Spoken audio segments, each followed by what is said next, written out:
ਭਾਈ ਅੰਮ੍ਰਿਤਪਾਲ ਸਿੰਘ ਵੱਲੋਂ ਖਡੂਰ ਸਾਹਿਬ ਤੋਂ ਆਜ਼ਾਦ ਚੋਣਾਂ ਲੜਨ ਦੀਆਂ ਖਬਰਾਂ ਵਿਚਕਾਰ ਉਹਨਾਂ ਦੇ ਪਿਤਾ ਦਾ ਆਇਆ ਅਹਿਮ ਬਿਆਨ। ਭਾਰਤ ਵਿੱਚ ਕਾਨੂੰਨ ਅਤੇ ਅਦਾਲਤਾਂ ਦੀ ਕਾਰਗੁਜ਼ਾਰੀ ਤੇ ਸਰਦਾਰ ਸਿਮਰਨਜੀਤ ਸਿੰਘ ਮਾਨ ਦਾ ਵੱਡਾ ਬਿਆਨ। ਬਠਿੰਡਾ ਤੋਂ ਆਜ਼ਾਦ ਉਮੀਦਵਾਰ ਵਜੋਂ ਚੋਣਾਂ ਲੜ ਸਕਦੇ ਹਾਂ ਸਿੱਧੂ ਮੂਸੇਵਾਲਾ ਦੇ ਪਿਤਾ ਬਲਕੌਰ ਸਿੰਘ। ਵਾਰਿਸ ਪੰਜਾਬ ਦੇ ਜਥੇਬੰਦੀ ਦੇ ਮੁਖੀ ਭਾਈ ਅੰਮ੍ਰਿਤਪਾਲ ਸਿੰਘ ਦੇ ਲੋਕ ਸਭਾ ਚੋਣਾਂ ਨੂੰ ਲੈ ਕੇ ਚਰਚਾ ਛਿੜੀ ਹੋਈ ਹੈ। ਖਬਰਾਂ ਆ ਰਹੀਆਂ ਹਨ ਕਿ ਭਾਈ ਅੰਮ੍ਰਿਤਪਾਲ ਸਿੰਘ ਆਜ਼ਾਦ ਚੋਣਾਂ ਲੜ ਰਹੇ ਹਨ, ਪਰ ਇਹਨਾਂ ਖਬਰਾਂ ਦਰਮਿਆਨ ਉਹਨਾਂ ਦੇ ਪਿਤਾ ਤਰਸੇਮ ਸਿੰਘ ਦਾ ਬਿਆਨ ਵੀ ਸਾਹਮਣੇ ਆਇਆ ਹੈ। ਤਰਸੇਮ ਸਿੰਘ ਨੇ ਸਪਸ਼ਟ ਕੀਤਾ ਹੈ ਕਿ ਭਾਈ ਅੰਮ੍ਰਿਤਪਾਲ ਸਿੰਘ ਦਾ ਲੋਕ ਸਭਾ ਚੋਣਾਂ ਲੜਨ ਦਾ ਕੋਈ ਇਰਾਦਾ ਨਹੀਂ ਹੈ। ਦੱਸ ਦਈਏ ਕਿ ਇਸ ਤੋਂ ਪਹਿਲਾਂ ਭਾਈ ਅੰਮ੍ਰਿਤਪਾਲ ਸਿੰਘ ਦੇ ਵਕੀਲ ਵੱਲੋਂ ਚੋਣ ਲੜਨ ਨੂੰ ਲੈ ਕੇ ਗੱਲ ਕਹੀ ਗਈ ਸੀ, ਪਰ ਪਰਿਵਾਰ ਵੱਲੋਂ ਇਸ ਸੰਬੰਧੀ ਕੋਈ ਪੁਸ਼ਟੀ ਨਹੀਂ ਕੀਤੀ ਗਈ ਸੀ।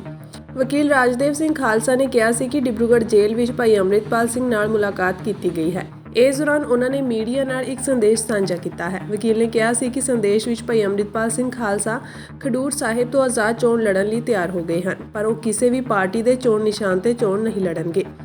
ਪਰ ਜਦੋਂ ਭਾਈ ਅੰਮ੍ਰਿਤਪਾਲ ਸਿੰਘ ਦੇ ਚੋਣ ਲੜਨ ਦੀਆਂ ਖਬਰਾਂ ਉਹਨਾਂ ਦੇ ਪਰਿਵਾਰ ਕੋਲ ਪਹੁੰਚੀਆਂ ਤਾਂ ਭਾਈ ਅੰਮ੍ਰਿਤਪਾਲ ਸਿੰਘ ਦੇ ਪਿਤਾ ਤਰਸੇਮ ਸਿੰਘ ਨੇ ਇਸ ਤੋਂ ਪੂਰੀ ਤਰ੍ਹਾਂ ਇਨਕਾਰ ਕਰ ਦਿੱਤਾ।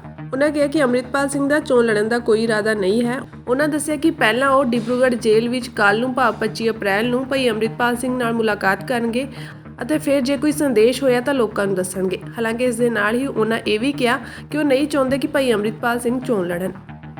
ਅਜੇ ਤੱਕ ਜੀ ਸਾਨੂੰ ਤੇ ਇਹਦੇ ਚ ਕੁਝ ਵੀ ਸੱਚਾਈ ਨਹੀਂ ਲੱਗ ਰਹੀ, ਕਿਉਂਕਿ ਅਸੀਂ ਜਿੰਨੀ ਵਾਰਾਂ ਵੀ ਪਹਿਲਾਂ ਅੰਮ੍ਰਿਤਪਾਲ ਨਾਲ ਸਾਡੀ ਮੁਲਾਕਾਤ ਹੋਈ ਆ, ਉਹਨਾਂ ਉਹ ਇਸ ਮਾਮਲੇ ਤੇ ਉਹ ਕਹਿੰਦੇ ਕਿ ਨਹੀਂ ਮੈਂ ਰਾਜਨੀਤੀ 'ਚ ਨਹੀਂ ਹੋਣਾ ਚਾਹੁੰਦਾ ਜੀ ਜੀ ਤੇ ਹੁਣ ਇਹ ਕਈ ਥੋੜੇ ਦਿਨਾਂ ਤੋਂ ਸਾਨੂੰ ਵੀ ਫਾਰਮ ਮਿਲ ਰਹੇ, ਅਸੀਂ ਇਸੇ ਕਰਕੇ ਉਹਨਾਂ ਨੂੰ ਮਿਲਣ ਜਾ ਰਹੇ ਹਾਂ ਤੇ ਉਦੋਂ ਮਿਲਣ ਤੋਂ ਬਾਅਦ ਹੀ ਫਿਰ ਕੋਈ ਉਹਨਾਂ ਨਾਲ ਗੱਲ ਕਰਨ। ਅੱਛਾ, ਤੁਸੀਂ ਕਦੋਂ ਮੁਲਾਕਾਤ ਕਰਨ ਜਾ ਰਹੇ ਹੋ ਉਹਨਾਂ ਨਾਲ? ਅਸੀਂ ਕੱਲ ਕਰਾਂਗੇ ਮੁਲਾਕਾਤ। ਅੱਛਾ, ਕੱਲ ਕਰਨ ਜਾ ਰਹੇ ਹੋ। ਤੇ ਇਹ ਇਸ ਤੋਂ ਪਹਿਲਾਂ ਜਦੋਂ ਵੀ ਤੁਹਾਡੀ ਗੱਲਬਾਤ ਹੋਈ ਹੈ ਤਾਂ ਉਹਨਾਂ ਨੇ ਕਦੇ ਇਸ ਤੇ ਸਹਿਮਤੀ ਪ੍ਰਗਟਾਈ ਹੈ ਕਿ ਇਲੈਕਸ਼ਨ ਲੜਨਾ ਹੈ ਕਿ ਜਾਂ ਨਹੀਂ ਲੜਨਾ? ਨਹੀਂ, ਉਹਨਾਂ ਨੇ ਅਜੇ ਤੱਕ ਤੇ ਸਾਡੇ ਨਾਲ ਕਦੀ ਉਹਨਾਂ ਨੂੰ ਜੇ ਉਹਨਾਂ ਸਾਨੂੰ ਜਦੋਂ ਬਾਹਰੋਂ ਕਹਿੰਦੇ ਸੀ ਤੇ ਅਸੀਂ ਉਹਨਾਂ ਨੇ ਕਿਹਾ, ਉਹ ਕਹਿੰਦੇ ਸੀ ਨਹੀਂ। ਜੀ ਇੱਕ ਨਾ ਵਕੀਲ ਨੇ ਉਹਨਾਂ ਦੇ ਉਹ ਦਾਅਵਾ ਕਰ ਰਹੇ ਨੇ ਕਿ ਭਾਈ ਅੰਮ੍ਰਿਤਪਾਲ ਇਲੈਕਸ਼ਨ ਲੜਨਾ ਚਾਹੁੰਦੇ ਨੇ। ਚਲੋ ਇਹ ਚੀਜ਼ਾਂ ਕਿ ਕੱਲ ਨੂੰ ਕਲੀਅਰ ਹੋ ਜਾਊਗੀ ਜਦੋਂ ਅਸੀਂ ਡਾਇਰੈਕਟਲੀ ਉਹਨਾਂ ਨੂੰ ਮਿਲ ਲਾਂਗੇ ਨਾ। ਹੁਣ ਉਹਨਾਂ ਨੇ ਬਾਕੀ ਉਹਨਾਂ ਦਾ ਕੋਈ ਚੇਂਜ ਹੋਇਆ ਇਸ ਮਾਮਲੇ ਤੇ ਕੋਈ, ਕਿਉਂ ਕੱਲ ਨੂੰ ਅਸੀਂ ਖੁਦ ਮਿਲ ਕੇ ਫਿਰ ਹੀ ਉਹਨਾਂ ਨੂੰ ਸਕਦੇ ਹਾਂ ਕਿ ਕਿੰਨੀ ਸੱਚਾਈ ਹੈ। ਠੀਕ ਹੈ ਜੀ। ਅੱਛਾ ਤਰਸੇਮ ਸਿੰਘ ਜੀ, ਇੱਕ ਆਖਰੀ ਸਵਾਲ, ਕੀ ਤੁਹਾਨੂੰ ਵੀ ਲੱਗਦਾ ਹੈ ਕਿ ਭਾਈ ਅੰਮ੍ਰਿਤਪਾਲ ਨੂੰ ਇਲੈਕਸ਼ਨ ਲੜਨੀ ਚਾਹੀਦੀ ਹੈ? ਨਹੀਂ, ਸਾਨੂੰ ਤਾਂ ਲੱਗਦਾ ਵੀ ਨਹੀਂ ਲੜਨੀ ਚਾਹੀਦੀ। ਤੁਸੀਂ ਮਤਲਬ ਸਹਿਮਤ ਨਹੀਂ ਹੋ ਇਲੈਕਸ਼ਨ ਲੜਨ ਦੇ ਲਈ ਨਾ? ਨਹੀਂ, ਕਿਉਂਕਿ ਉਹ ਬਾਹਰ ਆ ਤੇ ਹਾਲਾਤ ਸਾਰੇ ਤਰ੍ਹਾਂ ਦੇ, ਕਿਉਂਕਿ ਪ੍ਰਸ਼ਾਸਨ ਦਾ ਦਬਾਅ, ਸਾਰੀਆਂ ਚੀਜ਼ਾਂ ਸਰਕਾਰ ਸਾਡੇ ਵਿਰੋਧ 'ਚ ਖੜੀ ਹੈ ਜੀ। ਇਸ ਕਰਕੇ ਇਸ ਦੇ ਹਾਲਾਤ 'ਚ ਮੇਰੇ ਖਿਆਲ ਤੇ ਸਾਨੂੰ ਨਹੀਂ ਇਹ। ਸ਼੍ਰੋਮਣੀ ਅਕਾਲੀ ਦਲ ਅੰਮ੍ਰਿਤਸਰ ਪ੍ਰਧਾਨ ਅਤੇ ਸੰਗਰੂਰ ਤੋਂ ਸੰਸਦ ਮੈਂਬਰ ਸਰਦਾਰ ਸਿਮਰਨਜੀਤ ਸਿੰਘ ਮਾਨ ਨੇ ਭਾਰਤ ਵਿੱਚ ਸੰਵਿਧਾਨ, ਕਾਨੂੰਨ ਅਤੇ ਕੋਰਟ ਦੇ ਉੱਤੇ ਮੋਦੀ ਸਰਕਾਰ ਦੇ ਕਬਜ਼ਾ ਹੋਣ ਦਾ ਵੱਡਾ ਬਿਆਨ ਦਿੱਤਾ ਹੈ। ਅੱਜ ਹਲਕਾ ਮੁਣਕ ਵਿਖੇ ਵਕੀਲਾਂ ਨਾਲ ਮੁਲਾਕਾਤ ਕਰਦੇ ਉਹਨਾਂ ਕਿਹਾ ਕਿ ਅੱਜ ਭਾਰਤ ਦੇ ਹਾਲਾਤ ਅਜਿਹੇ ਬਣ ਗਏ ਹਨ ਕਿ ਜੇਕਰ ਮੋਦੀ ਸਰਕਾਰ ਚਾਹੇ ਤਾਂ ਨਿਰਦੋਸ਼ ਨੂੰ ਵੀ ਦੋਸ਼ੀ ਬਣਾ ਸਕਦੀ ਹੈ। ਭਾਰਤ ਵਿੱਚ ਉਹਨਾਂ ਲੋਕਾਂ ਨੂੰ ਦੋਸ਼ੀ ਠਹਿਰਾਇਆ ਜਾਂਦਾ ਹੈ ਜੋ ਮੋਦੀ ਸਰਕਾਰ ਦੇ ਵਿਰੁੱਧ ਜਾਂਦੇ ਹਨ ਤੇ ਕੋਰਟ ਵੀ ਇਸ ਤੇ ਕੁਝ ਨਹੀਂ ਕਰ ਪਾਉਂਦਾ, ਬਲਕਿ ਸਰਕਾਰ ਦੀ ਮਰਜ਼ੀ ਅਨੁਸਾਰ ਹੀ ਆਪਣਾ ਫੈਸਲਾ ਲੈਂਦਾ ਹੈ। 5 ਸਾਲ ਦੇ ਲਈ ਸੁਪਰੀਮ ਕੋਰਟ ਨੇ ਇਹ ਕੇਸ ਚੱਕਿਆ ਹੀ ਨਹੀਂ। ਜਦੋਂ ਚੱਕਿਆ, government of India the influence ਇੰਨਾ ਤਕੜਾ ਸੀ ਕਿ ਗਵਰਨਮੈਂਟ ਆਫ ਇੰਡੀਆ ਨੇ ਫਿਰ ਆਪਣੇ ਹੱਕ ਦੇ ਵਿੱਚ ਸੁਪਰੀਮ ਕੋਰਟ ਤੋਂ ਫੈਸਲਾ ਕਰਾ ਲਿਆ ਕਿ abrogation of article 370 of the constitution is constitutionally correct. ਚਲੋ ਅਸੀਂ ਮੰਨਦੇ ਹਾਂ ਕਿ ਸ਼ਾਇਦ ਹੋਵੇ, ਪਰ ਕਸ਼ਮੀਰ ਦੇ ਵਿੱਚ ਪਿਛਲੇ 5 ਸਾਲਾਂ ਤੋਂ ਉਹਨਾਂ ਦਾ ਜਿਹੜੇ ਡੈਮੋਕ੍ਰੈਟਿਕ ਰਾਈਟਸ ਹੈ, ਜਿਹੜੇ ਆਪਾਂ ਕਹਿੰਦੇ ਹਾਂ ਕਿ India is the biggest democracy in the world, ਉਹਨਾਂ ਦਾ ਲੈਜਿਸਲੇਚਰ ਤਾਂ 5-6 ਸਾਲ ਤੋਂ ਉਹਨੂੰ ਤਾਂ ਡੈਡ ਕੀਤਾ ਹੋਇਆ। There is no legislature in Kashmir. ਫਿਰ ਜਿਹੜਾ ਕਸ਼ਮੀਰ ਹੈ, it was a state of the union. Supreme court ਉਹਦਾ ਸਟੇਟਸ ਦਾ ਰਿਸਟੋਰ ਕਰ ਸਕਦੀ ਸੀ ਇਸ ਦੇ ਵਿੱਚ, ਤੇ ਕਹਿੰਦੀ ਕਿ ਇਹ it can't be a union territory, it will be a full fledged state. ਫਿਰ ਕਸ਼ਮੀਰ ਦਾ ਇੱਕ ਹਲਕਾ ਵਿੱਚੋਂ ਤੋੜਤਾ ਲਦਾਖ, ਉਹਦੇ ਤੇ ਵੀ ਆਪਣੀ ਇੰਟਰਪ੍ਰੀਟੇਸ਼ਨ ਸੁਪਰੀਮ ਕੋਰਟ ਲੋਕਾਂ ਦੇ ਹੱਕ ਦੇ ਵਿੱਚ ਦੇ ਸਕਦੀ ਸੀ, ਪਰ ਉਹਦੇ ਵਿੱਚ ਵੀ it failed to do so. The Supreme Court said that the center should hold elections by October, but it didn't give any reason why it was not declaring the dissolution of the assembly for the last 6 years ultra vires of the constitution। ਫਿਰ ਕਸ਼ਮੀਰ ਦੇ ਵਿੱਚ ਬਾਰਬੈਰਿਕ law acts ਪਾਇਆ ਹੈਗਾ, ਜਿਹਦੇ ਹੇਠ ਫੌਜ ਹੈ ਉਹ ਕਿਸੇ ਨੂੰ ਰੇਪ ਕਰ ਸਕਦੀ ਹੈ, ਕਿਸੇ ਨੂੰ ਮਰਡਰ ਕਰ ਸਕਦੀ ਹੈ, ਕਿਸੇ ਨੂੰ ਜ਼ਖਮੀ ਕਰ ਸਕਦੀ ਹੈ, ਕਿਸੇ ਨੂੰ ਇਲੀਗਲ ਕਸਟਡੀ ਦੇ ਵਿੱਚ। ਮਰਹੂਮ ਪੰਜਾਬੀ ਗਾਇਕ ਸਿੱਧੂ ਮੂਸੇਵਾਲਾ ਦੇ ਪਿਤਾ ਬਲਕੌਰ ਸਿੰਘ ਬਠਿੰਡਾ ਤੋਂ ਲੋਕ ਸਭਾ ਚੋਣਾਂ ਲੜ ਸਕਦੇ ਹਨ। ਉਹਨਾਂ ਵੱਲੋਂ ਆਜ਼ਾਦ ਉਮੀਦਵਾਰ ਵਜੋਂ ਚੋਣ ਲੜਨ ਦੀ ਚਰਚਾ ਹੈ। ਬਠਿੰਡਾ ਤੋਂ ਸਾਰੀਆਂ ਪਾਰਟੀਆਂ ਨੇ ਆਪਣੇ ਉਮੀਦਵਾਰ ਐਲਾਨ ਦਿੱਤੇ ਹਨ। ਜੇਕਰ ਬਲਕੌਰ ਸਿੰਘ ਚੋਣ ਲੜਦੇ ਹਨ ਤਾਂ ਹਲਕੇ ਦੇ ਸਿਆਸੀ ਸਮੀਕਰਨ ਬਦਲ ਸਕਦੇ ਹਨ। ਸੂਤਰਾਂ ਅਨੁਸਾਰ ਸਿੱਧੂ ਦੇ ਪਿਤਾ ਵੱਲੋਂ ਆਪਣੀ ਨਾਮਜ਼ਦਗੀ ਦੀ ਫਾਈਲ ਤਿਆਰ ਕਰਵਾਈ ਜਾ ਰਹੀ ਹੈ। ਇਸ ਤੋਂ ਬਾਅਦ ਉਹਨਾਂ ਵੱਲੋਂ ਚੋਣ ਲੜਨ ਦੀਆਂ ਚਰਚਾਵਾਂ ਤੇਜ਼ ਹੋ ਗਈਆਂ ਹਨ। ਬਲਕੌਰ ਸਿੰਘ ਨੇ ਕਦੇ ਵੀ ਸਿਆਸਤ ਜਾਂ ਚੋਣ ਲੜਨ ਤੋਂ ਕਿਨਾਰਾ ਨਹੀਂ ਕੀਤਾ ਹੈ। ਉਹਨਾਂ ਦਾ ਕਹਿਣਾ ਹੈ ਕਿ ਜੇਕਰ ਲੋੜ ਪਈ ਤਾਂ ਮੈਂ ਚੋਣ ਜ਼ਰੂਰ ਲੜਾਂਗਾ। ਉਹਨਾਂ ਵੱਲੋਂ ਲਗਾਤਾਰ ਆਪਣੇ ਪੁੱਤ ਦੇ ਇਨਸਾਫ ਦੀ ਮੰਗ ਕੀਤੀ ਜਾ ਰਹੀ ਹੈ। ਦੱਸ ਦਈਏ ਕਿ ਬਠਿੰਡਾ ਤੋਂ ਸ਼੍ਰੋਮਣੀ ਅਕਾਲੀ ਦਲ ਨੇ ਸਾਬਕਾ ਕੇਂਦਰੀ ਮੰਤਰੀ ਹਰਸਿਮਰਤ ਕੌਰ ਬਾਦਲ ਨੂੰ ਮੈਦਾਨ ਵਿੱਚ ਉਤਾਰਿਆ ਹੈ। ਦੂਜੇ ਪਾਸੇ ਕਾਂਗਰਸ ਨੇ ਜੀਤ ਮੋਹਿੰਦਰ ਸਿੱਧੂ ਨੂੰ ਟਿਕਟ ਦਿੱਤੀ ਹੈ। ਸੱਤਾ ਧਿਰ ਆਮ ਆਦਮੀ ਪਾਰਟੀ ਨੇ ਬਠਿੰਡਾ ਤੋਂ ਗੁਰਮੀਤ ਸਿੰਘ ਖੁੱਡੀਆਂ ਨੂੰ ਆਪਣਾ ਉਮੀਦਵਾਰ ਬਣਾਇਆ ਹੈ। ਇਸ ਸੀਟ ਉਤੇ ਲੱਖਾ ਸਿਧਾਣਾ ਵੀ ਚੋਣ ਲੜ ਰਹੇ ਹਨ। ਜੇਕਰ ਬਲਕੌਰ ਸਿੰਘ ਬਠਿੰਡਾ ਤੋਂ ਆਜ਼ਾਦ ਚੋਣ ਲੜਦੇ ਹਨ ਤਾਂ ਪੰਜਾਬ ਵਿੱਚ ਬਠਿੰਡਾ ਹੌਟ ਸੀਟ ਬਣ ਸਕਦੀ ਹੈ ਅਤੇ ਮੁਕਾਬਲਾ ਟੱਕਰ ਦਾ ਵੇਖਣ ਨੂੰ ਮਿਲੇਗਾ। ਤੁਹਾਨੂੰ ਦੱਸ ਦਈਏ ਕਿ ਸਿੱਧੂ ਮੂਸੇਵਾਲਾ ਨੇ 2022 ਦੀਆਂ ਪੰਜਾਬ ਵਿਧਾਨ ਸਭਾ ਚੋਣਾਂ ਦੌਰਾਨ ਮਾਨਸਾ ਤੋਂ ਚੋਣ ਲੜੀ ਸੀ। ਉਹ ਮਾਨਸਾ ਸੀਟ ਤੋਂ ਕਾਂਗਰਸ ਦੇ ਉਮੀਦਵਾਰ ਸਨ, ਪਰ ਆਮ ਆਦਮੀ ਪਾਰਟੀ ਦੇ ਉਮੀਦਵਾਰ ਡਾਕਟਰ ਵਿਜੇ ਸਿੰਗਲਾ ਨੇ ਮੂਸੇਵਾਲਾ ਨੂੰ ਹਰਾ ਦਿੱਤਾ ਸੀ। ਸਿੱਧੂ ਮੂਸੇਵਾਲਾ ਦੀ ਇਹ ਪਹਿਲੀ ਚੋਣ ਸੀ। ਕੁਝ ਮਹੀਨੇ ਪਹਿਲਾਂ ਉਹਨਾਂ ਨੇ ਆਪਣੀ ਹਵੇਲੀ ਵਿੱਚ ਲੋਕਾਂ ਨਾਲ ਗੱਲਬਾਤ ਕਰਦੇ ਹੋਏ ਖੁਦ ਰਾਜਨੀਤੀ ਵਿੱਚ ਆਉਣ ਦੀ ਗੱਲ ਕਹੀ ਸੀ। ਜ਼ਿਕਰਯੋਗ ਹੈ ਕਿ ਮਾਨਸਾ ਦੇ ਪਿੰਡ ਜਵਾਰਕੇ ਵਿੱਚ 29 ਮਈ 2022 ਨੂੰ ਸਿੱਧੂ ਮੂਸੇਵਾਲਾ ਦਾ ਕਤਲ ਕਰ ਦਿੱਤਾ ਗਿਆ ਸੀ। ਉਹਨਾਂ ਨੂੰ ਪੰਜਾਬ ਦੇ 2 ਅਤੇ ਹਰਿਆਣਾ ਦੇ 4 ਸ਼ਾਰਪ ਸ਼ੂਟਰਾਂ ਨੇ ਗੋਲੀ ਮਾਰ ਦਿੱਤੀ ਸੀ। ਇਸ ਤੋਂ ਬਾਅਦ ਲਾਰੈਂਸ ਗੈਂਗ ਨੇ ਇਸ ਕਤਲ ਦੀ ਜ਼ਿੰਮੇਵਾਰੀ ਲਈ। ਲਾਰੈਂਸ ਬਿਸ਼ਨੋਈ ਦੇ ਕਰੀਬੀ ਗੈਂਗਸਟਰ ਗੋਲਡੀ ਬਰਾੜ ਨੇ ਕਿਹਾ ਸੀ ਕਿ ਉਹਨਾਂ ਨੇ ਸਿੱਧੂ ਮੂਸੇਵਾਲਾ ਨੂੰ ਮਰਵਾਇਆ ਹੈ। ਉਹਨਾਂ ਨੇ ਮੂਸੇਵਾਲਾ ਤੇ ਲਾਰੈਂਸ ਦੇ ਕਾਲਜ ਦੇ ਦੋਸਤ ਵਿੱਕੀ ਮਿੱਡੂਖੇੜਾ ਦੇ ਕਤਲ ਵਿੱਚ ਸ਼ਾਮਿਲ ਹੋਣ ਦਾ ਇਲਜ਼ਾਮ ਲਾਇਆ ਸੀ।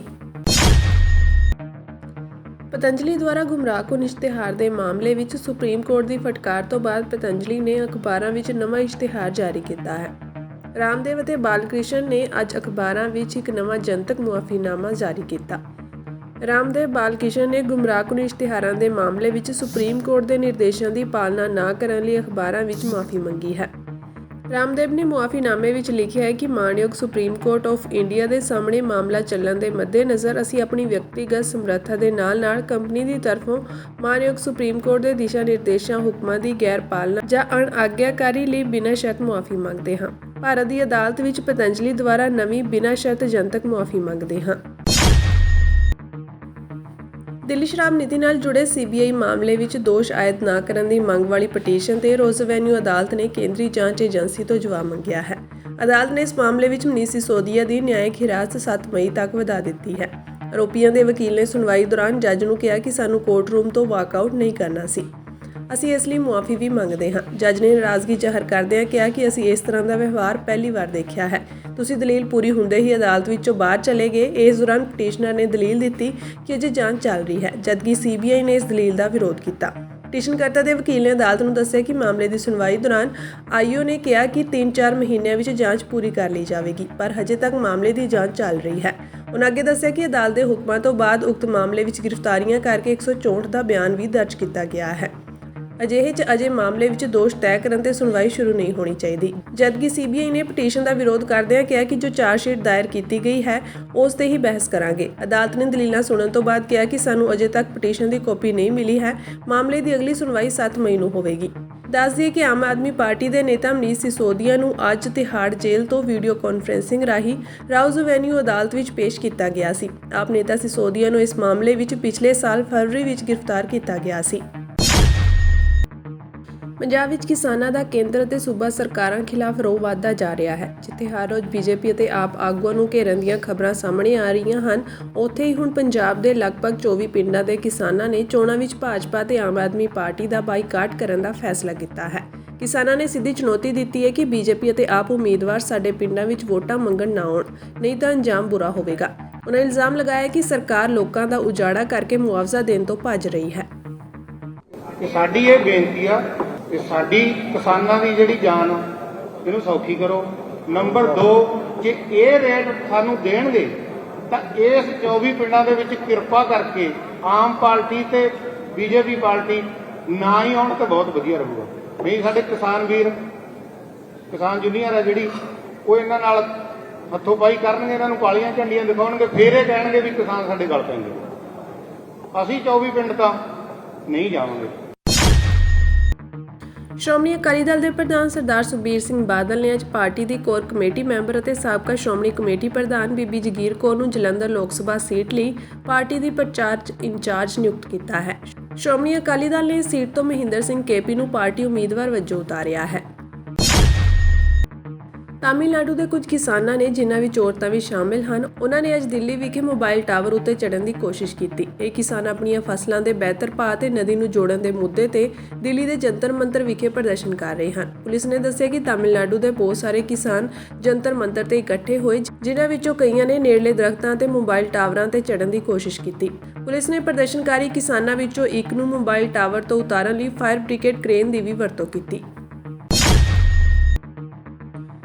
ਪੰਜਾਬ ਪ੍ਰਦੇਸ਼ ਕਾਂਗਰਸ ਕਮੇਟੀ ਦੇ ਪ੍ਰਧਾਨ ਅਮਰਿੰਦਰ ਸਿੰਘ ਰਾਜਾ ਵੜਿੰਗ ਨੇ ਕਿਹਾ ਕਿ ਜੇਕਰ ਆਪ ਲੋਕ ਸਭਾ ਚੋਣਾਂ ਵਿੱਚ ਸਾਰੀਆਂ 13 ਸੀਟਾਂ ਜਿੱਤਦੀ ਹੈ ਤਾਂ ਉਹ ਸਿਆਸਤ ਛੱਡ ਦੇਣਗੇ। ਵੜਿੰਗ ਨੇ ਕਿਹਾ ਕਿ ਆਪ ਦੇ ਸਾਰੇ 13 ਸੀਟਾਂ ਹਾਸਲ ਕਰਨ ਦੇ ਦਾਅਵੇ ਜ਼ਬਰਦਸਤ ਹਾਰ ਦੇ ਰੂਪ ਵਿੱਚ ਖਤਮ ਹੋ ਸਕਦੇ ਹਨ, ਜਿਸ ਨਾਲ ਉਹ ਨਤੀਜਿਆਂ ਤੋਂ ਬਾਅਦ ਲੋਕਾਂ ਦਾ ਸਾਹਮਣਾ ਕਰਨ ਵਿੱਚ ਅਸਮਰੱਥ ਹੋ ਜਾਣਗੇ। ਅਜਿਹੇ ਦਲੇਰਾਨਾ ਦਾਅਵਿਆਂ ਲਈ ਠੋਸ ਪ੍ਰਾਪਤੀਆਂ ਤੇ ਕੰਮ ਦੀ ਲੋੜ ਹੁੰਦੀ ਹੈ, ਜੋ ਆਪ ਪਿਛਲੇ 2 ਸਾਲਾਂ ਦੌਰਾਨ ਸੂਬੇ ਵਿੱਚ ਆਪਣੇ ਕਾਰਜਕਾਲ ਦੌਰਾਨ ਪ੍ਰਦਾਨ ਕਰਨ ਵਿੱਚ ਸਫਲ ਰਹੀ ਹੈ। ਉਹਨਾਂ ਅੱਗੇ ਕਿਹਾ ਕਿ ਉਹਨਾਂ ਨੂੰ ਯਕੀਨ ਹੈ ਕਿ ਆਪ ਦੀ 13-0 ਬਿਆਨਬਾਜ਼ੀ, ਜੋ ਕਿ ਭਾਜਪਾ ਦੀਆਂ 400 ਪਾਰ ਭਵਿੱਖਬਾਣੀਆਂ ਦੇ ਸਮਾਨ ਹੈ, ਉਹਨਾਂ ਨੂੰ ਚੋਣ ਨਿਰਾਸ਼ਾ ਨਾਲ ਮਿਲਣ ਦੀ ਸੰਭਾਵਨਾ ਹੈ। ਆਮ ਆਦਮੀ ਪਾਰਟੀ ਦੇ ਕਾਰਜਕਾਲ ਦੌਰਾਨ ਠੋਸ ਤਰੱਕੀ ਦੀ ਅਣਹੋਂਦ ਨੇ ਰਾਜ ਅਤੇ ਲੋਕਾਂ ਵਿੱਚ ਵੱਖ-ਵੱਖ ਖੇਤਰਾਂ ਵਿੱਚ ਦਰਪੇਸ਼ ਚੁਣੌਤੀਆਂ ਨੂੰ ਵਧਾ ਦਿੱਤਾ ਹੈ। ਪੰਜਾਬ ਦੇ ਵੋਟਰਾਂ ਨੇ ਆਪ ਪ੍ਰਸ਼ਾਸਨ ਦੇ ਨੁਕਸਾਨ ਦੇ ਪ੍ਰਭਾਵ ਦੇਖੇ ਹਨ। ਵਾਅਦੇ ਕੀਤੇ ਬਦਲਾਅ ਦੇ ਨਾਲ ਸਿਰਫ ਮਾੜੇ ਪ੍ਰਭਾਵ ਦਿਖਾਏ ਗਏ ਹਨ। ਅਧੂਰੇ ਵਾਅਦਿਆਂ ਤੇ ਸ਼ਾਸਨ ਦੀਆਂ ਕਮੀਆਂ ਨੂੰ ਉਜਾਗਰ ਕਰਦੇ ਹੋਏ ਵੜਿੰਗ ਨੇ ਜ਼ੋਰ ਦੇ ਕੇ ਕਿਹਾ ਕਿ ਪਿਛਲੇ 2 ਸਾਲ ਝੂਠੇ ਭਰੋਸੇ ਦੇ ਸਹਾਰੇ ਹੀ ਨਿਕਲੇ ਹਨ। ਪੰਜਾਬ ਦਾ ਕਿਸਾਨ ਭਾਈਚਾਰਾ ਅਜਿਹੀ ਮਾੜੀ ਸਰਕਾਰ ਨੂੰ ਸੱਤਾ ਵਿੱਚ ਲਿਆਉਣ ਦੇ ਨਤੀਜੇ ਭੁਗਤ ਰਿਹਾ ਹੈ। ਇਸ ਦੌਰਾਨ ਵਿਰੋਧੀ ਧਿਰ ਦੇ ਨੇਤਾ ਪ੍ਰਤਾਪ ਸਿੰਘ ਬਾਜਵਾ ਨੇ ਮੁੱਖ ਮੰਤਰੀ ਭਗਵੰਤ ਮਾਨ ਅਤੇ ਸੂਬਾ ਸਰਕਾਰ ਨੂੰ ਬੇਮੌਸਮੀ ਗੜੇਮਾਰੀ ਕਾਰਨ ਕਿਸਾਨਾਂ ਦੀਆਂ ਫਸਲਾਂ ਦੇ ਨੁਕਸਾਨ ਤੋਂ ਬਾਅਦ ਮੁਆਵਜ਼ਾ ਦੇਣ ਵਿੱਚ ਨਾਕਾਮ ਰਹਿਣ ਲਈ ਫਟਕਾਰ ਲਗਾਈ ਹੈ। ਉਹਨਾਂ ਕਿਹਾ ਕਿ 2022 ਦੀਆਂ ਵਿਧਾਨ ਸਭਾ ਚੋਣਾਂ ਤੋਂ ਪਹਿਲਾਂ ਮੁੱਖ ਮੰਤਰੀ ਇਹ ਪ੍ਰਚਾਰ ਕਰਦੇ ਸਨ ਕਿ ਗਿਰਦਾਵਰੀ ਕਰਾਉਣ ਤੋਂ ਪਹਿਲਾਂ ਹੀ ਕਿਸਾਨਾਂ ਨੂੰ ਉਹਨਾਂ ਦੀ ਖਰਾਬ ਹੋਈ ਫਸਲ ਦਾ ਮੁਆਵਜ਼ਾ ਮਿਲ ਜਾਵੇਗਾ। ਬਾਜਵਾ ਨੇ ਅੱਗੇ ਕਿਹਾ ਕਿ ਸੂਬੇ ਦੇ ਕਈ ਖੇਤਰਾਂ ਵਿੱਚ ਗੜੇਮਾਰੀ ਕਾਰਨ ਕਣਕ ਦੀ ਫਸਲ ਨੂੰ ਨੁਕਸਾਨ ਹੋਇਆ। ਕਰੀਬ 1 ਹਫ਼ਤਾ ਹੋ ਗਿਆ ਹੈ, ਪਰ ਕਿਸਾਨਾਂ ਨੂੰ ਰਾਹਤ ਨਹੀਂ ਦਿੱਤੀ ਗਈ ਹੈ। ਉਹਨਾਂ ਕਿਹਾ ਕਿ ਕਿਸਾਨ ਖੇਤੀਬਾੜੀ ਮੰਤਰੀ ਗੁਰਮੀਤ ਸਿੰਘ ਖੁੱਡੀਆ ਦੇ ਖਿਲਾਫ ਲਗਾਤਾਰ ਧਰਨੇ ਦੇ ਰਹੇ ਹਨ। ਪੂਰੇ ਦੇਸ਼ ਦੇ ਅੰਦਰ ਇੱਕ ਨਵਾਂ ਮਾਹੌਲ ਸਿਰਜਦਾ ਜਾਂਦਾ ਹੈ, ਬਣਦਾ ਜਾਂਦਾ ਹੈ ਕਿ ਅੱਜ ਤੋਂ ਮਹੀਨਾ ਪਹਿਲਾਂ ਗੱਲ ਹੋਰ ਸੀ, ਅੱਜ ਗੱਲ ਹੋਰ ਹੈ। ਔਰ ਮੈਨੂੰ ਪੂਰਨ ਉਮੀਦ ਹੈ ਕਿ ਇਸ ਵਾਰ ਲੋਕ ਸਭਾ ਦੇ ਅੰਦਰ ਉਹ ਐਸੇ ਭਰਮ ਭੁਲੇਖੇ ਹੋਣਗੇ, ਜਨਤਾ ਨੂੰ, ਲੋਕਾਂ ਨੂੰ ਸਮਝ ਨਹੀਂ ਆਏਗੀ ਕਿ ਹੋਇਆ ਕੀ ਹੈ, ਔਰ ਸਰਕਾਰਾਂ ਨੂੰ ਲੋਕ ਬਦਲ ਕੇ ਔਰ ਉਧੇੜ ਕੇ ਰੱਖ ਦੇਣਗੇ। ਇਸ ਤਰ੍ਹਾਂ ਦਾ ਮਾਹੌਲ, ਵਾਤਾਵਰਨ ਹੁਣ ਦੇਸ਼ ਦੇ ਅੰਦਰ ਬਣਦਾ ਜਾਂਦਾ ਹੈ। ਜਿੱਥੋਂ ਤੱਕ ਪੰਜਾਬ ਦੀ ਗੱਲ ਹੈ, ਮੈਂ ਮਹਿਸੂਸ ਕਰਦਾ ਕਿ ਅੱਜ ਪੰਜਾਬ ਦੇ ਲੋਕ ਇਹ ਮਹਿਸੂਸ ਕਰਨ ਤੇ ਲੱਗ ਪਏ ਨੇ ਕਿ ਅਗਰ ਕਾਂਗਰਸ ਪਾਰਟੀ ਦੀ ਸਰਕਾਰ ਹੁੰਦੀ ਪੰਜਾਬ ਦੇ ਅੰਦਰ ਤੇ ਅੱਜ ਪੰਜਾਬ ਦੇ ਹਾਲਾਤ ਕੁਝ ਹੋਰ ਹੋਣੇ ਸੀ। ਅੱਜ ਅਸੀਂ ਕੋਸ਼ਿਸ਼ ਕਰਕੇ ਅਸੀਂ ਉਮੀਦਵਾਰ ਹੈ ਜਿਹੜੇ ਚੰਗੇ ਉਮੀਦਵਾਰਾਂ ਨੂੰ ਅਸੀਂ ਚੋਣ ਮੈਦਾਨ ਦੇ ਵਿੱਚ ਉਤਾਰਿਆ ਔਰ ਮੈਂ ਆਸ ਕਰਦਾ, ਮੈਂ ਲੋਕਾਂ ਦੇ ਨੂੰ ਬਹੁਤ ਵੱਡੀਆਂ ਗੱਲਾਂ ਤੇ ਵਡਿਆਈਆਂ ਤਾਂ ਨਹੀਂ ਕਰਾਂਗਾ, ਲੇਕਿਨ ਮੈਂ ਆਸ ਕਰਦਾ ਹਾਂ ਕਿ ਨਤੀਜੇ 4 ਜੂਨ ਨੂੰ ਜਿਹੜੇ ਆਉਣਗੇ ਉਹ ਕਾਂਗਰਸ ਪੱਖੀ ਤੇ ਕਾਂਗਰਸ ਪਾਰਟੀ ਨੂੰ ਫਤਵਾ ਪੰਜਾਬ ਦੇ ਲੋਕ ਦੇਣਗੇ ਔਰ ਵੱਡੀ ਗਿਣਤੀ ਦੇ ਵਿੱਚ ਸਭ ਤੋਂ ਵੱਡੀ ਪਾਰਟੀ ਬਣ ਕੇ ਪੰਜਾਬ ਦੇ ਅੰਦਰ ਕਾਂਗਰਸ ਪਾਰਟੀ ਉਭਰੇਗੀ। ਔਰ ਦੁਬਾਰਾ ਫੇਰ ਮੈਂ ਜ਼ਿਆਦਾ ਨਾ ਕੁਝ ਕਹਿੰਦਾ ਹੋਇਆ, ਮੈਂ ਤੁਹਾਡਾ ਸਾਰਿਆਂ ਦਾ, ਕਾਂਗਰਸ ਦੇ ਉਹਨਾਂ ਵਰਕਰਾਂ ਦਾ, ਬੂਥਾਂ ਦੇ ਬੈਠੇ ਮੇਰੇ ਉਹਨਾਂ ਨੇ ਭਰਾਵਾਂ ਦਾ, ਜਿਹੜੇ ਕਾਂਗਰਸ ਦਾ ਝੰਡਾ ਫੜ ਕੇ ਅੱਜ ਵੀ ਬੂਥਾਂ ਤੇ ਪਹਿਰਾ ਦਿੰਦੇ ਹੈ, ਉਹਨਾਂ ਸਾਰਿਆਂ ਦਾ, ਲੀਡਰ ਸਾਹਿਬਾਨਾਂ ਦਾ, ਜਿਨ੍ਹਾਂ ਲੋਕਾਂ ਨੇ ਮੇਰਾ ਮੋਢੇ ਨਾਲ ਮੋਢਾ ਲਾ ਕੇ ਮੇਰਾ ਸਾਥ ਦਿੱਤਾ ਹੈ ਔਰ ਮੈਂ ਉਹਨਾਂ ਦਾ ਧੰਨਵਾਦ ਵੀ ਕਰਦਾ ਹਾਂ। ਆਸ ਕਰਦਾ ਹਾਂ ਕਿ ਇਸ ਲੋਕ ਸਭਾ ਚੋਣਾਂ ਦੇ ਵਿੱਚ ਆਪਾਂ ਸਾਰਿਆਂ ਨੇ ਡਟ ਕੇ ਇਹ ਮਹਿਸੂਸ ਕਰਨਾ ਹੈ ਕਿ ਅਸੀਂ ਆਪ ਚੁਣਾਵ ਲੜ ਰਹੇ ਹਾਂ। 13 ਦੀਆਂ 13 ਸੀਟਾਂ ਤੇ ਆਪ ਅਸੀਂ ਚੁਣਾਵ ਲੜ ਰਹੇ ਹਾਂ। ਥੋੜੇ ਗੁੱਸੇ ਗਿਲੇ ਵੀ ਹਨ, ਕਈ ਲੋਕਾਂ ਨੂੰ ਟਿਕਟਾਂ ਮਿਲਦੀਆਂ ਸਨ, ਬਹੁਤ ਸਾਰੇ ਲੋਕ ਡਿਜ਼ਰਵ ਕਰਦੇ ਹੈ, ਲੇਕਿਨ ਕਈਆਂ ਨੂੰ ਲੋਕ ਟਿਕਟਾਂ ਨਹੀਂ ਮਿਲ ਸਕੀਆਂ। ਕੋਈ ਗੱਲ ਨਹੀਂ, ਸਮਾਂ ਆਉਂਦਾ ਜਾਂਦਾ ਰਹਿੰਦਾ ਹੈ। ਉਹ ਸਬਰ ਰੱਖਣਾ ਚਾਹੀਦਾ ਹੈ, ਸੰਤੋਖ ਰੱਖਣਾ ਚਾਹੀਦਾ, ਉਹਦਾ ਫਲ ਵੀ ਮਿੱਠਾ ਮਿਲਦਾ ਹੈ। ਔਰ ਆਸ ਕਰਦਾ ਹੈ ਕਿ ਉਹ ਲੋਕ ਜਿਹੜੇ ਇਸ ਵਾਰੀ ਇਗਨੋਰ ਹੋਏ ਹੈ, ਆਉਣ ਵਾਲੇ ਸਮੇਂ 'ਚ 2027 ਦੇ ਵਿੱਚ ਉਹ ਮੋਹਰੀ ਹੋ ਕੇ ਕਾਂਗਰਸ ਪਾਰਟੀ ਦੇ ਆਗੂ ਹੋਣਗੇ।